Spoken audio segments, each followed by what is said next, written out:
Ariana Krolmeister here, sneaking in before the podcast starts. Just a little trigger warning. Today's episode focuses pretty intently on suicide and suicidal ideations. Because of the personal nature of this, we speak very frankly, and that might not be what you want to listen to in the wrong headspace.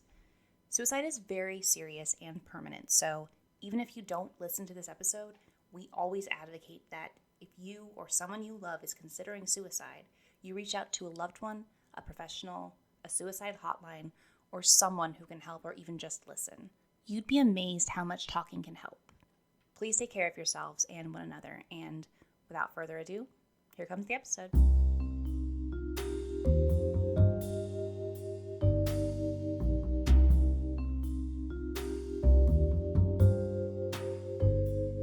Hello and welcome to the podcast. I'm Marisa. I'm Ariana.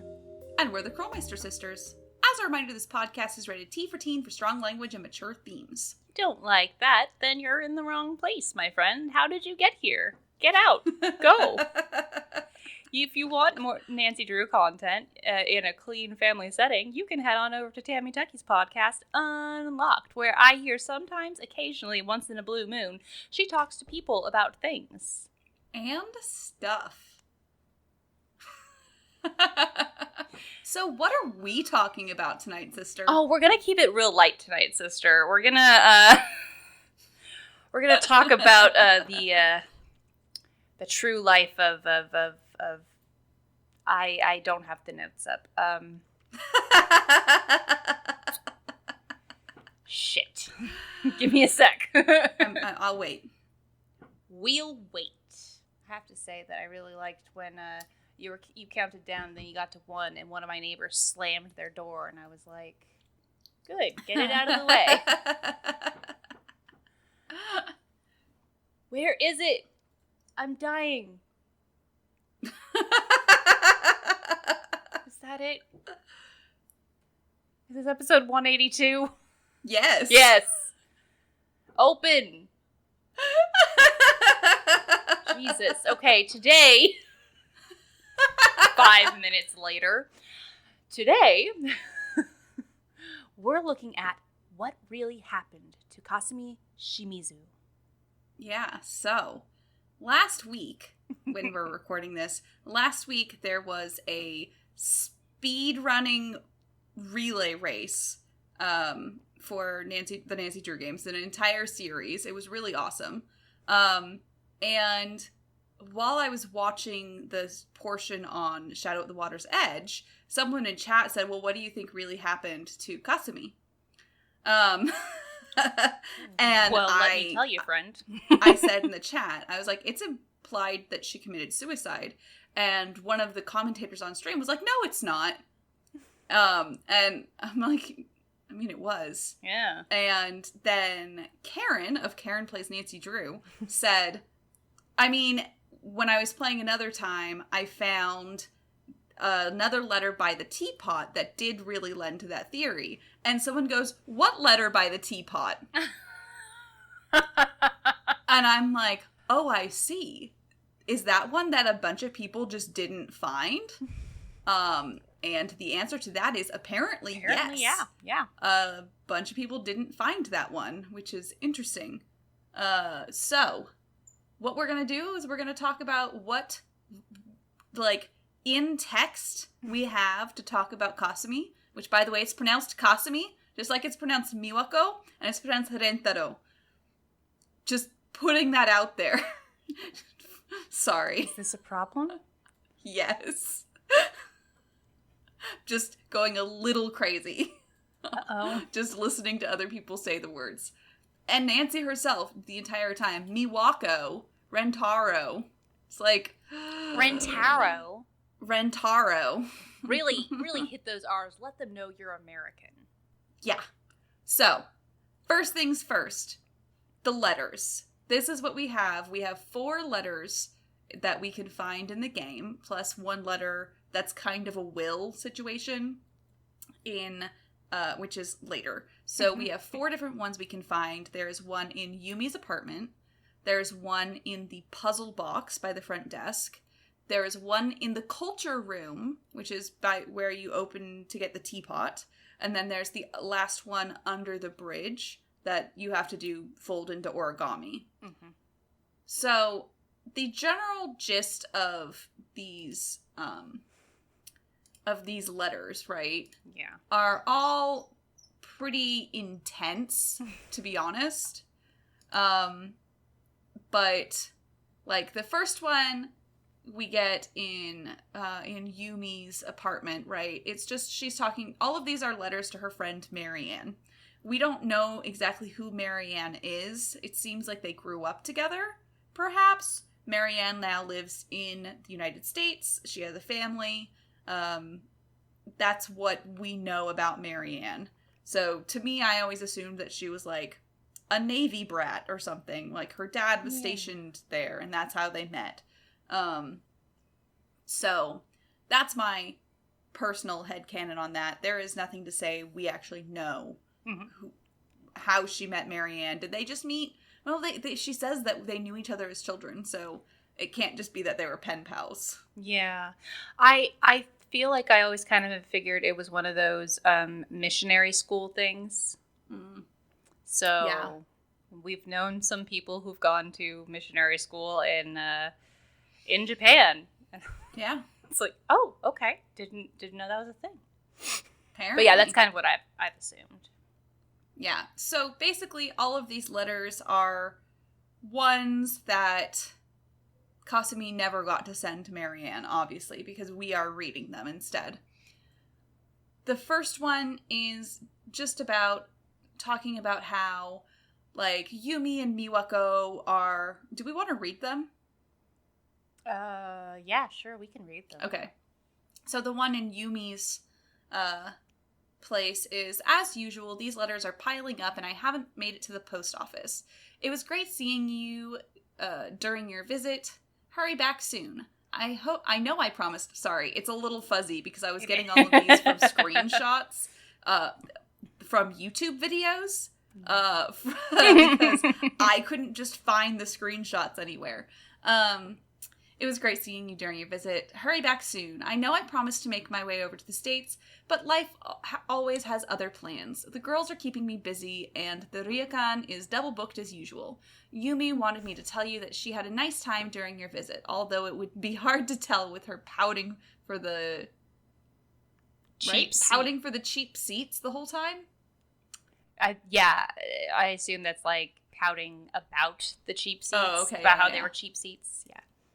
She and Miwako have been at each other's throats lately. It's ugly. I hope it's a phase, but I'm beginning to worry that it might not be. Cassie and Ben are such good friends. I wish I knew your secret. They're so different, you know. They remind me of you and me when we were kids. You were always so serious, and I was always doing my best to get you in trouble. I think that's what made us such good friends, but for the two of them, it's always a battle. Enough of that. Send my love to the family. I can't wait to see you again. So from that we hear, you know, she's having a tough time with Yumi and Miwako, but everything's going great at the ryokan and everything. Yes. Also, I don't think I've ever caught really that, I guess Marianne has a son and a daughter.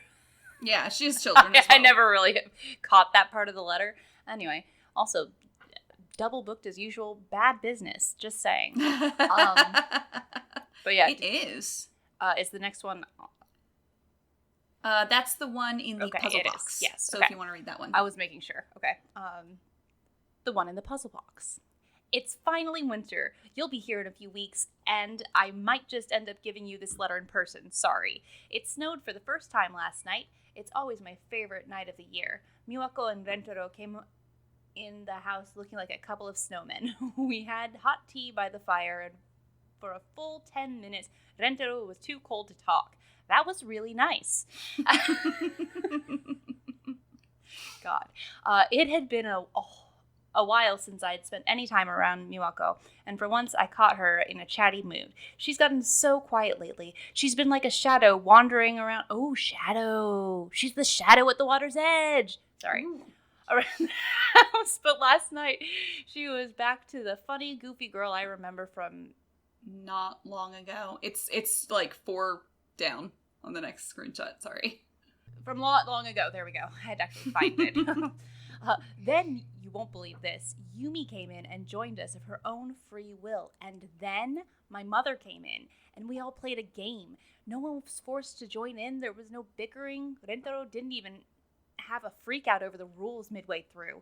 It was like a gift from the universe. I knew that in the morning we'd be back to bickering, the complaining, the moody silences, but it didn't matter. One night like that is worth years of near misses. So that's like, nice. She's doing okay in this one. Things are okay. Yes. It's, However. I'll dissect that one in a bit. Yeah. We want to read them all and then just... Yeah, and then go into them. Okay. So the one that people apparently missed, because this one is not as obvious to find, but I think has the most insight into how she was feeling. Dear Marianne, you're my best friend. You've always been. I want you to know that no matter what happens, you made my life a happier, safer, more interesting place. You have a beautiful family. You should be very proud of the life you've made. You deserve all the happiness in life, and I hope that it finds you. I'm in a strange mood these days. I don't know what's come over me. I worry about just everything. It's like I can see behind everything. Like I can see the mechanics that move everything and everyone. I don't know how to explain it. It's like I've stepped outside of my life as I know it, and no matter how much I try to step back in, I can't. I don't fit anymore. I fit less and less every day. I'm scared. Every night I go to bed hoping the feeling will be gone when I wake up. This is rough. Yeah. And then her final letter that we find under the bridge that we fold into origami. Yes. Thank you for your last letter. It could not have come at a better time. My mother is making me crazy. We're beyond busy here with the festival, and she wants to fire half of the staff. Correction, she has fired half of the staff. If I ever become a weird perfectionist, smack me silly. Sorry, it's really hard to read. Yumi's birthday was yesterday, and not surprisingly, there was drama. At dinner, my mother asked her if she was ready to start learning how to run the ryokan, and this led to a fight. Everything is a sore subject with that girl these days, but lately, mentioning her running the ryokan is pretty much just picking a fight. I remember what I was like when I was her age, wanting to see the world, but I never hated it here. I don't get it. I have to get back to work. So those are the letters to Marianne. Those are the letters to Marianne. And that one is the one that I think she obviously was never going to send because she turned it into a clue for where she put the rest of the numbers. So let's talk about the letters. Okay, let's talk about the letters. Before we move on, let's talk about the letters. So this is what we have. These are, I feel like, a much clearer look into Kasumi's, state of mind. Yeah. Before her death. And it tends to be pretty frustrated, going from frustrated and sad to happy to just straight up depressed. Yeah. Incredibly depressed. The one in the culture room is so, to a T, someone who is so depressed. Yeah. Yeah. And I really want to point out that hopeful one, it's finally winter. And she's talking about how they had a good thing and it was great. Those are, for those who don't know, those are kind of those, last-ditch thoughts before depression really starts to try to take over. Those are your finding the small happy things in life. Yeah, it's not so bad. I'm not really depressed. It's fine. See, we had this great night and everything was fine for this night. So maybe we'll not be fine all the time, but at least I know that there'll be moments when we're fine. Yeah. And it hurts. It does. It really does. None of them read as someone who's, like, having a great time. No, not really, no. Especially, like, obviously that third one is just, like, oof. Yeah. I feel like that one is just, like, the most, obvious. She's just exhausted. Like, yeah. There's the one where she says she goes to sleep hoping, and that's like when you feel at your lowest, and then the next one is when you're just too tired to care anymore. Yeah. You just don't get anything, and you're done. Yep. And it's just like, I don't get it. I have to get back to work. It just, all of these letters just make me cry. Yeah. As you guys can hear, because I'm sniffling. But I refuse to let my mascara run. It was a bad plan, sister. It was to try and stop me from crying. I can't cry if I have mascara on. Where's the logic? The logic is that I just said it. I don't want the mascara to run, so if I put it on, I won't cry. Ignore the tears going down my face. They're not real. Oh, okay. Sure. So. Yeah. She never, and these are the ones she never sent as well. Yeah, just, I can only imagine the ones that she did send, what we're missing, but. Yeah. Did she only send the happy ones, and we're only getting a taste of the ones she didn't, like, she thought were too bad to send or something? Is that what we have going on? Or, I don't know.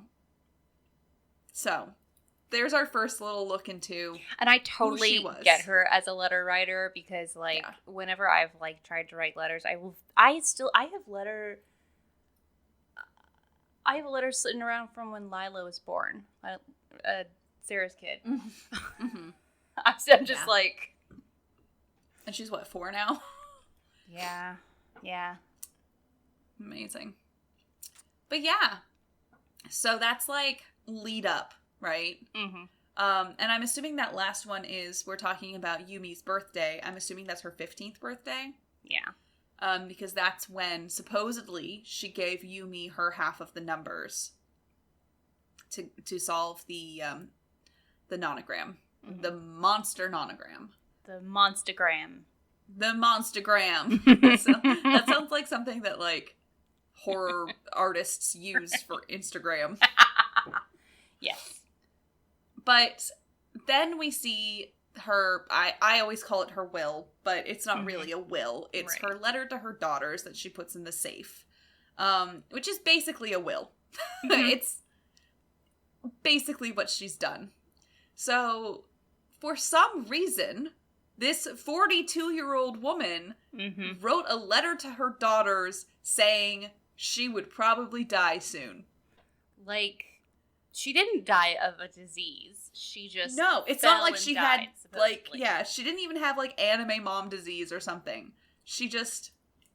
So let's read the letter. To my daughters.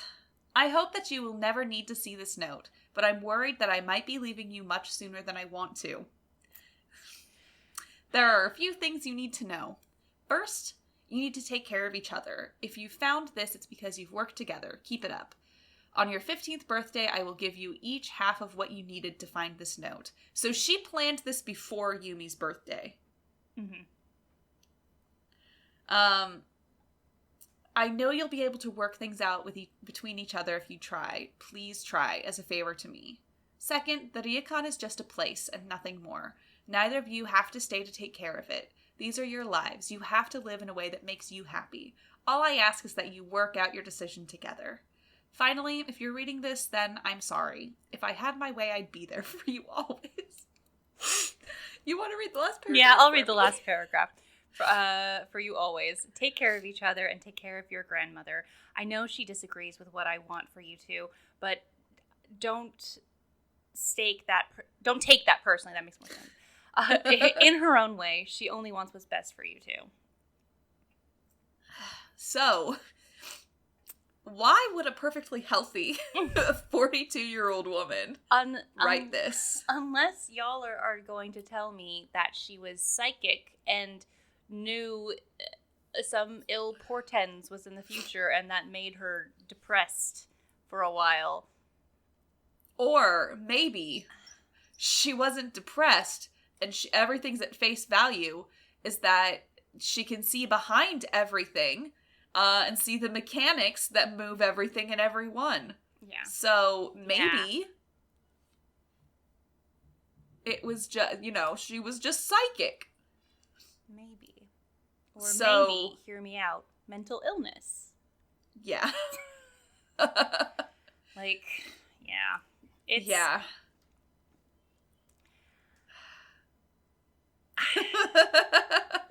And then the fact that she went through the effort of making that, she wrote that letter to Marianne and then turned that into an origami thing and hid it because she didn't live to see Miwako's 15th birthday.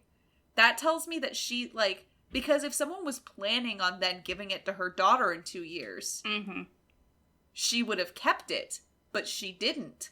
She went through the effort to hide it like that. Yeah.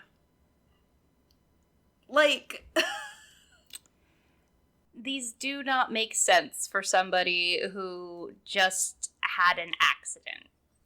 They just don't. No. At all.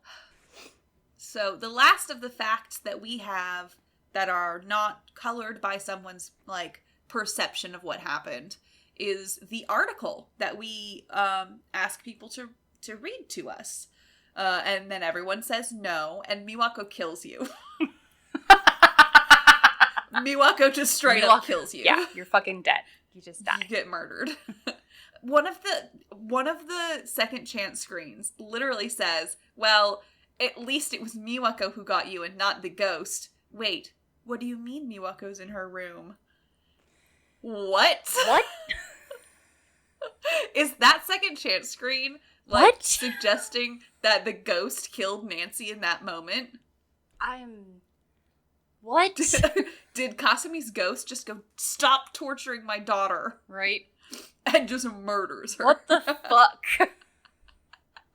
Okay. So, the article that Logan translates for us is this. Last evening, officers responded to an emergency call from 15-year-old Shimizu Yumi after she found her mother Shimizu Kasumi, 42, who runs the Ryokan Hiei, lying unconscious in the indoor Ryokan bath. After arriving, emergency crews were unable to revive the apparent drowning victim. Police are currently treating the case as a crime, but have yet to press charges. If this is an accident, and then the article cuts off there. I'm sorry. First off, they call her a drowning victim. Yeah. They don't say that she hit her head. Yeah. They also say they are treating it as a crime. Which means there would be signs of her thrashing around, which goes to say she wasn't unconscious and drowned. And then, if this is an accident, it says at the very end of it, and then it cuts off.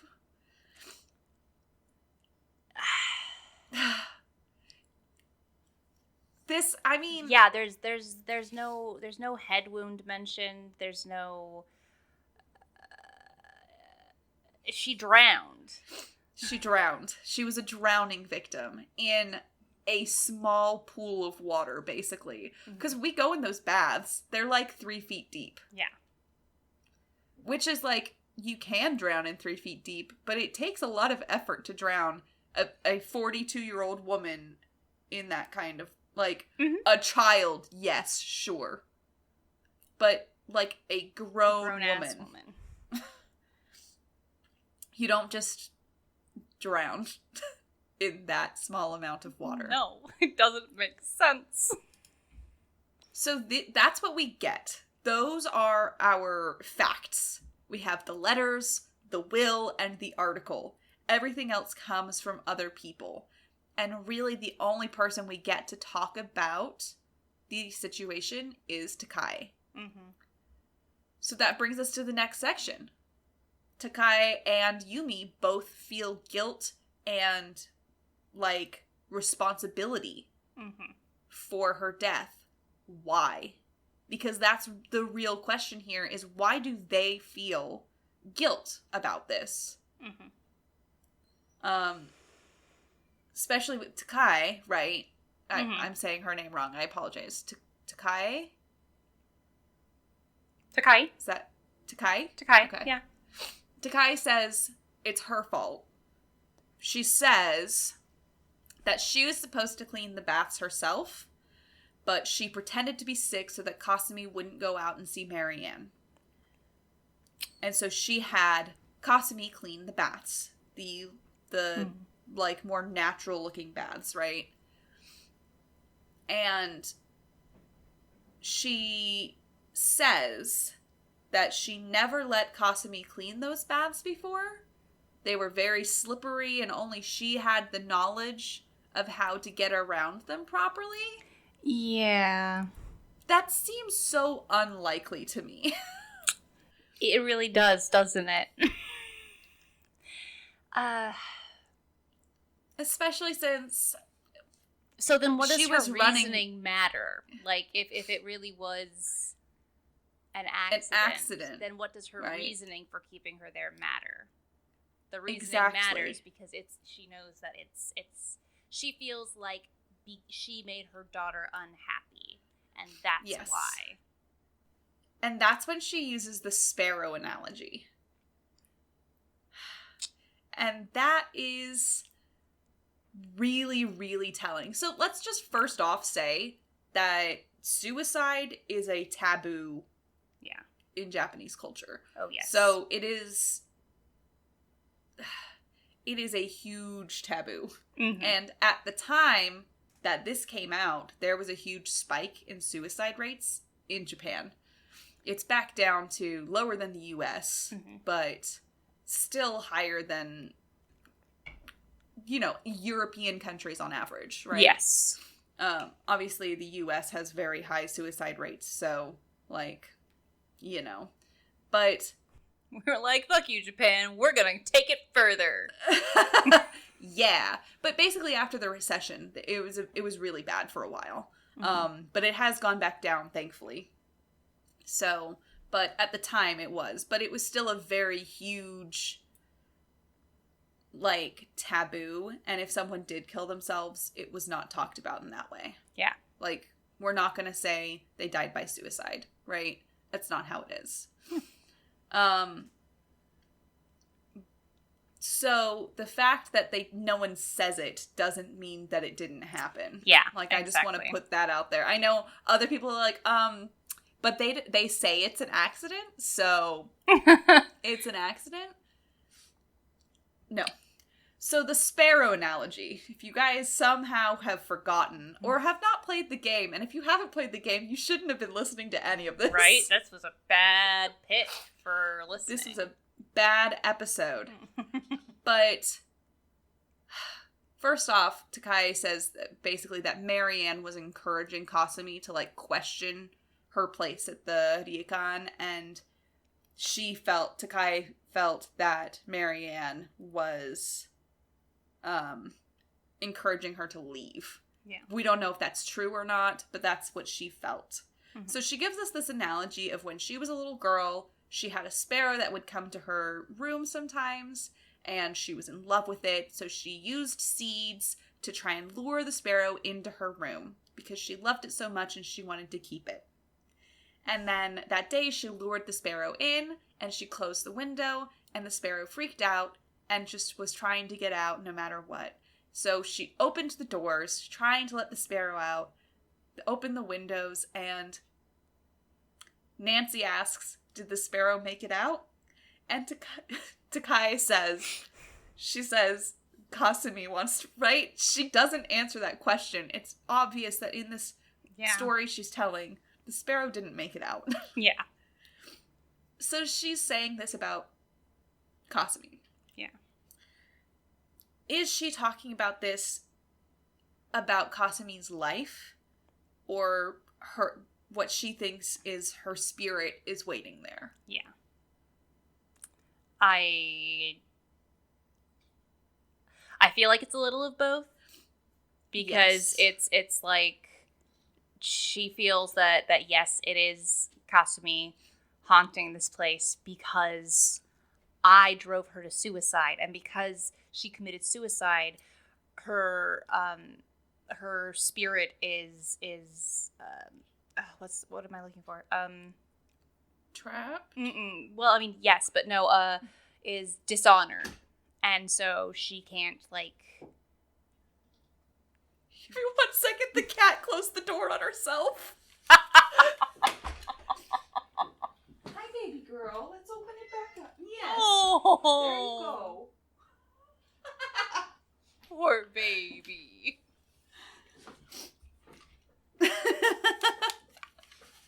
I'm sorry. Continue. It was a moment of levity in this, heavy section. Yeah.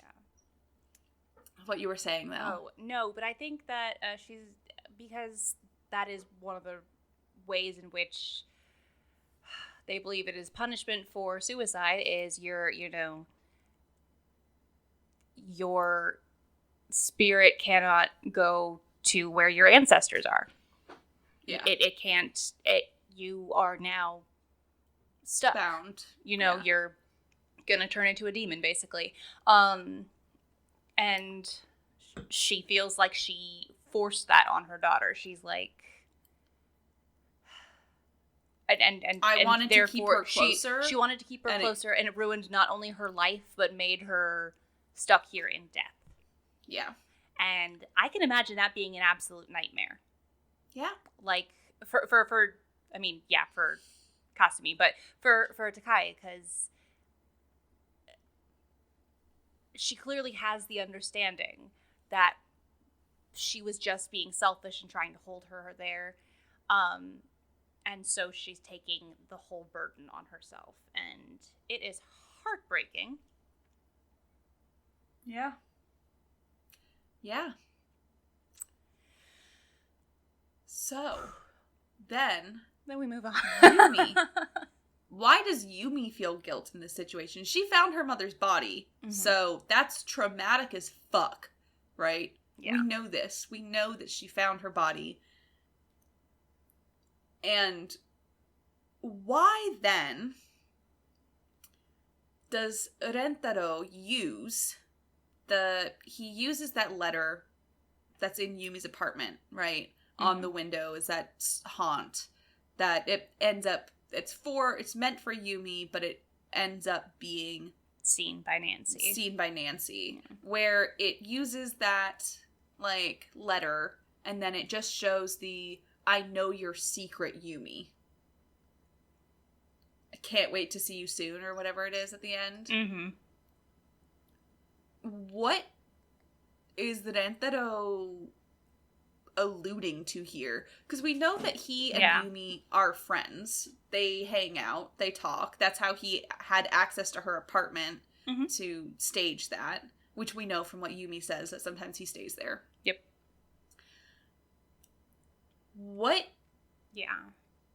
is her secret? We never really find out. And the only thing that we can think of contextually is she didn't want to run the Ryukan. And so she maybe thinks she was just a very difficult teenager. She was very adamant about not wanting to run the Ryukan. And does she then take that to mean she drove her mother? Yeah. Like, that's the... Is that what Yumi thinks? Yeah. Like, I think I don't understand why Yumi would feel guilty if it was an accident. Yeah. It's like, was it... she wasn't supposed to clean. It's not like there's no reason for her to ever feel guilty. Exactly. She didn't, if anything, at that moment, she wasn't like, the only thing I can think of, right, is if she went in there and she blames herself for not calling an ambulance soon enough, or she thinks maybe she had been alive when she found her. I don't know. Something there.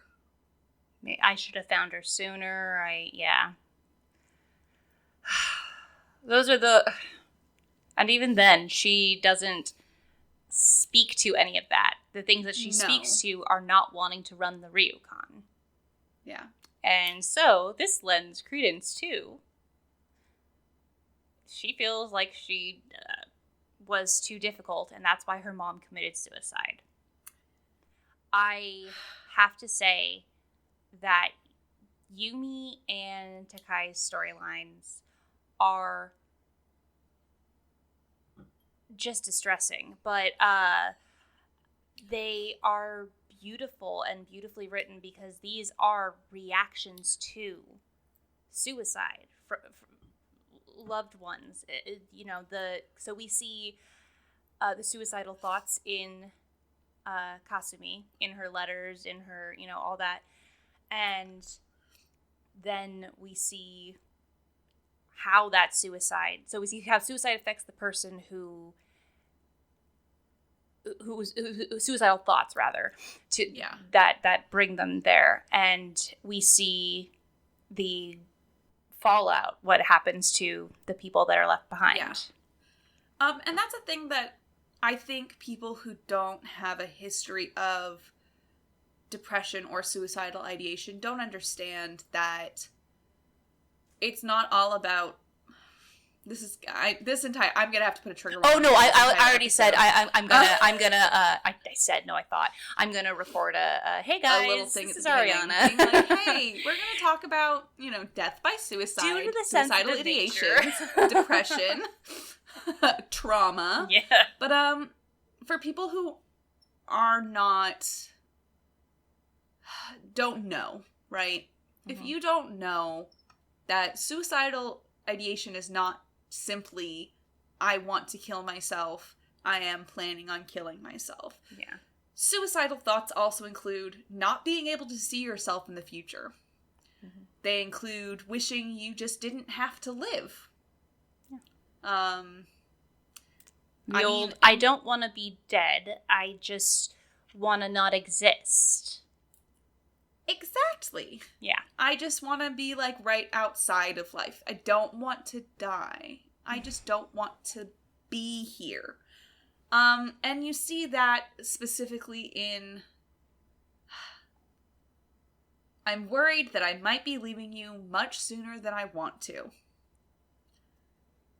Because she's feeling like she could be the burden. Because she feels she's too weak. She feels she's not enough. She,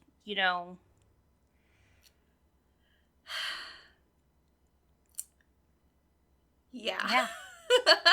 I mean, as someone who literally is turning 30 at the end of this year and didn't think I would reach the age of 18. Yeah. It hits hard. Yeah. Especially since I don't know what to do with my life now.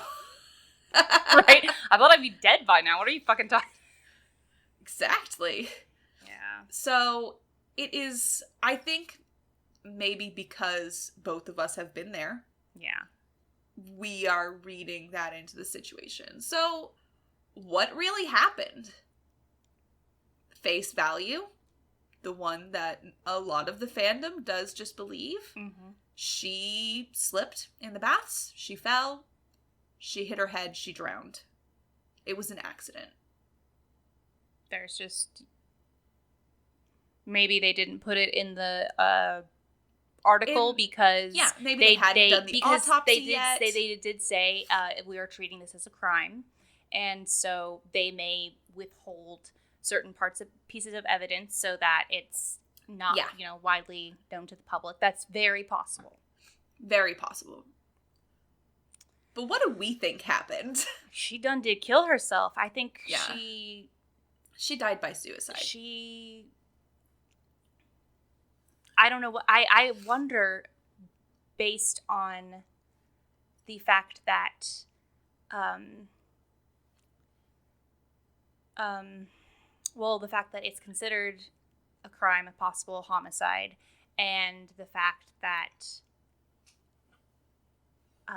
when Rentaro, there we go. I fucking blanked on his name. I went through like every R name I could think of in Japanese. Risa?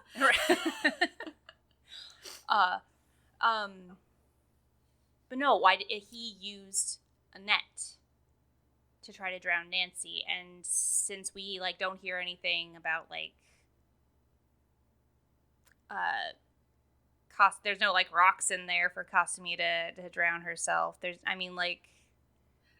have to wonder if maybe that's how she did it. Maybe that's very possible. There are rocks in there though. There are. Okay. There are. Are they big enough that she can put it on her chest? Oh, I don't know. 'Cause that's what you'd need really for that. Yeah. Or just to go. Otherwise you'll like. Never mind. Yeah. No, I know. I'm reminded of a story I read in college in my creative writing class. There was a girl in my class who wrote this amazing story. English was her second language, but she wrote the story. It was like the most impactful story I've ever read, where basically girl ends up finding the body of this other woman. And a child also is there and sees it. And the child is convinced this is a crime. This is a murder.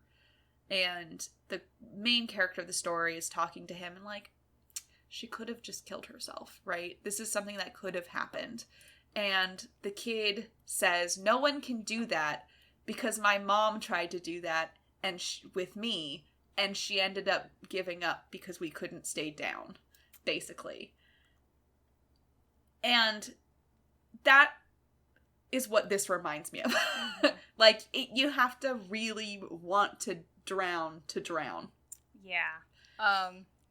We're dark tonight. Sorry, guys. I'm sorry. That's why we're putting a trigger warning at the beginning of this episode now. I was, I honestly continue to think of spoilers for Secret Life of Bees. Oh, yeah. June. Yeah. Yeah, she takes a stone, puts herself in the water because she feels things more than other people, is how they put it. And yeah. June is the best character in that book. Yeah. They didn't do her justice in the movie. Yeah. But anyway. That's what we think. Yes. That's what we think. And keeping it civil, what do you guys think? What do you guys think? I would actually really like to know what people think, especially if we've given you all of the facts that we have in the game. Mm-hmm. Just take away what we have said, how we feel about it, and look at these letters and listen to them. Maybe I'll try to link to them or something. Mm-hmm. And see what you think from all of these things put together. Because for me, I can't see what else it could be. I don't know why else a perfectly healthy 42-year-old woman would write that kind of letter to her children. Yeah. Unless she wasn't healthy and she was actually, like, there's something else at play that we somehow don't know about. But that's what we think. What do you guys think? You can tell. Oh my god, this is such a shitty way, but yeah, you know? Yeah, so what do you guys think? We would like to hear it on our Discord. That's where we will definitely see what you say, is if you come to our Discord. Yeah. Or our Twitter, Instagram, YouTube, Facebook, Twitch, or our fancy website, krolmeistersisters.knifefightclub.com. Yeah, you can also find us on Apple Podcast and Google Podcast and Spotify. And in those places, you can be like, hey, these chicks are so good because they make sure to put trigger warnings at the beginning of difficult episodes because we're gonna, I promise. It's okay. Yeah. If you would like to support us, you can subscribe to us on Twitch to get access to our cute little wine glass emote and many other emotes. You can also get access to Podcast Night VODs and the backer channel on our Discord. Or you could support us over on patreon.com/Krolmeister Sisters to get access to Podcast Night VODs, stream cat pictures, the backer channel on our Discord, and you get to tell us what to talk about. So yeah, as a reminder, I'm Marisa. I'm Ariana. And we're the Krolmeister Sisters, and we're asking you guys to stay sleuthy.